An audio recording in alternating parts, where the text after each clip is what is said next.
लागू करो, लागू करो, 33% लागू करो, लागू करो, लागू करो, सिर्फ वादे नहीं, सिर्फ वादे नहीं, हक चाहिए, हक चाहिए, हक चाहिए, आधी आबादी, पूरा हक, आधी आबादी, पूरा हक, उनका हक दो, हक दो, हक दो, 33% आरक्षण लागू करो, लागू करो, लागू करो, 33% आरक्षण लागू करो, लागू करो, 33% आरक्षण लागू करो, लागू करो, लागू करो, आरक्षण लागू करो, लोगों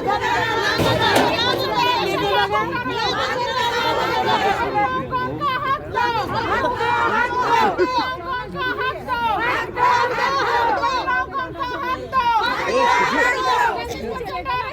लागू करो, लागू करो, मोदी सरकार जवाब दो, जवाब दो, जवाब दो, मोदी सरकार जवाब दो, जवाब दो, जवाब दो, मोदी सरकार जवाब दो, जवाब दो, जवाब दो, न्याय का हक, मिलने तक, न्याय का हक, मिलने तक, न्याय का लागू करो, लागू करो, आधी आबादी, पूरा हक, आधी आबादी, पूरा हक, आधी हक, मिलने तक, न्याय का हक, मिलने तक, न्याय का हक, मिलने तक, मोदी सरकार जवाब दो, जवाब दो, जवाब दो, मोदी सरकार जवाब दो, जवाब दो, जवाब दो, मोदी सरकार जवाब दो, जवाब दो, जवाब दो, न्याय का हक, मिलने तक, न्याय का हक, मिलने तक, न्याय का हक, मिलने तक, 33% आरक्षण लागू करो, लागू करो, लागू करो, 33% आरक्षण लागू करो, लागू करो, लागू करो, 33% आरक्षण लागू करो, लागू करो, लागू करो, न्याय का हक, मिलने तक, न्याय का हक, मिलने तक, न्याय का हक, मिलने तक, आधी आबादी, पूरा हक, आधी आबादी, पूरा हक, मोदी सरकार जवाब दो, जवाब दो, जवाब दो, मोदी सरकार जवाब दो, जवाब दो, जवाब दो, मोदी हमसे डरता है, पुलिस को आगे करता है, मोदी हमसे डरता है, पुलिस को आगे करता है, मोदी सरकार जवाब का हक, मिलने तक, 33% आरक्षण लागू करो, लागू करो, लागू करो, 33% आरक्षण लागू करो, लागू करो, लागू करो, न्याय का हक, मिलने तक, आधी आबादी, पूरा हक, आधी आबादी, मिलने तक, न्याय का हक, मिलने तक, न्याय का हक, जवाब दो, जवाब दो, जवाब दो, मोदी सरकार जवाब दो, जवाब करता है, मोदी हमसे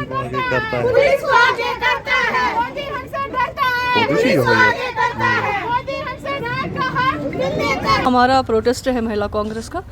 ये 33% रिजर्वेशन को लेके है, क्योंकि आपने देखा होगा कि हमारे ऑल इंडिया महिला कांग्रेस ने भी पिछले दिनों बहुत बड़ा एक प्रोटेस्ट किया था जंतर मंतर पे, क्योंकि जो हमारे केंद्र सरकार ने 33% रिजर्वेशन पार्लियामेंट में पास किया है, लेकिन कई स्टेट्स में इलेक्शंस हुए लेकिन 33% लागू नहीं हुआ। इसी को लागू करने के लिए, क्योंकि हमारा हक है वह महिलाओं का रिजर्वेशन का, अगर पास हो गया है तो लागू क्यों नहीं कर रहे हैं, इसी बात को लेकर हम आज प्रोटेस्ट कर रहे हैं। आपको पता होगा पहले जो पहचान दी है महिलाओं को आरक्षण की, वो हमारे फॉर्मर प्राइम मिनिस्टर स्वर्गीय राजीव गांधी जी ने दी थी पंचायती राज को लेके। उन्होंने जो हमारे पंचायती राज में जो हमारे सरपंच है, पंच है और हमारे लोकल बॉडीज़ के हमारे काउंसलर्स है, उन्होंने ही वो 33% लागू किया था। और हमारी आदरणीय जो हमारी सोनिया गांधी जी है, उन्होंने पहले राज्यसभा में बहुत मुश्किलों से ये पास करवाया था। तो फिर बाद में जब बात आ गई, क्योंकि हमारी उस वक्त उतना हमारे पास रेशो नहीं था कि हम लोकसभा में पास करवा लेते, लेकिन हमारे दबाव में हमारे कांग्रेस पार्टी ने अपोजिशन करके बहुत जद्दोजहद करके हमने 33% लागू करवा दिया, आरक्षण पास करवाया लोकसभा में। लेकिन अगर उन्होंने पास करवाया है तो लागू क्यों नहीं कर रहे? हमारे जम्मू कश्मीर में लागू असेंबली इलेक्शन हो गए, यहाँ पे नहीं हुआ। बहुत सारी जगहों भी बिहार में भी इलेक्शन हो रहा है, पिछले दिन दिल्ली में इलेक्शन हो रहा है, तो कहीं पे भी 33% लागू नहीं हो रहा। तो हम अपना हक मांगने के लिए आज प्रोटेस्ट कर रहे हैं कि न्याय का हक मिलने तक। और महिला कांग्रेस जो है इस तब तक जारी रहेगा हर जगह। आज अगर हम यहाँ पे श्रीनगर में कर रहे हैं तो मेरी जितनी भी यहाँ पे कश्मीर के जितने 10 डिस्ट्रिक्ट हैं, अलग अलग 23 तारीख तक सब जगह ये प्रदर्शन होंगे और प्रोटेस्ट होंगे। जब तक हम महिलाओं का हक नहीं मिलता है, रिजर्वेशन नहीं मिलते, हम चुप नहीं बैठेंगे। मैम, क्योंकि पॉलिटिक्स में वुमेन रिप्रेजेंटेशन काफ़ी ज़्यादा इम्पोर्टेंट है, और आपको क्या लगता है कि इससे नुकसान कैसे पहुंच सकता है? जो वुमेन रिप्रेजेंटेशन है उनको कैसे नुकसान इससे पहुंच सकता है अगर उनको रिजर्वेशन नहीं मिलती है? आप देखिए, एक महिला घर के चूल्हे चौके से काम करके निकलती है घर में, और अगर कोई पढ़ी लिखी भी होती है, और जब कोई सोशल वर्क करके निकलती है और पॉलिटिक्स में आ जाती है और लोगों के हित में काम करती है। लास्ट में सभी का गोल होता है कि अगर हम लोगों के हित में काम करें तो लोगों को कैसे हम, जब तक वो पावर में नहीं होंगे, पूरी काम नहीं कर सकते। लोगों को तो मुझे लगता है महिलाओं को को नुकसान ही नुकसान है। लेकिन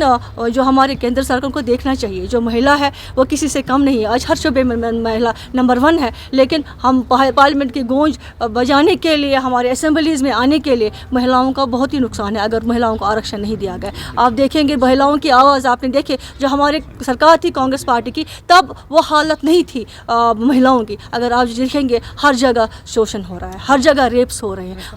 हर जगह आप देखिए अगर महिलाएं खड़ी है। आपने देखा मणिपुर में क्या हालत हुई, आपने देखा होगा बनारस के उस बेटी के साथ हुआ, आप देखा हमारे आसिफा के साथ क्या हुआ। मैं अगर बात पर मैंने बहुत सारी प्रेस कॉन्फ्रेंस की, लेकिन ये टस से मस नहीं हो रहे। अब हमारा यही एक है कि हम महिलाओं को अगर जो पावर में आ जाएगी, लोगों के हित में काम करेगी, महिला की बात समझती है। आप देखिए डोमेस्टिक वायलेशंस होते हैं लेकिन राइट्स वुमेन्स के नहीं मिल रहे हैं। अगर हम देखेंगे महिलाओं को कितने दबाव में आकर आज धमकियाँ दी जा रही है, हमारी महिलाओं को कितना, आप देखेंगे दिल्ली का जो राजधानी है वहाँ पे एक दिन में 101 रेप होते हैं। तो आप देखिए महिलाओं को आगे आना बहुत ज़रूरी है। महिला ही महिला का दर्द समझ सकती है। मेल शोविनिज्म को ख़त्म करना है और महिलाओं को ज़रूर आरक्षण मिलना चाहिए, उसके लिए हम आखिरी बात आपसे जानना, इसका मतलब ये कह सकते हैं कि कांग्रेस यूएलबी इलेक्शन या पंचायत इलेक्शंस की तैयारियां भी कर रही है, क्योंकि वुमेन रिप्रेजेंटेशन की बात हो रही है पॉलिटिकल लेवल पे। नहीं, कांग्रेस पार्टी ने तो हमेशा महिलाओं की पहचान दे दी है। आप देखिए अगर आज कोई सरपंच है, पंच है, कोई डीडीसी है, वो कांग्रेस की देनी तो है।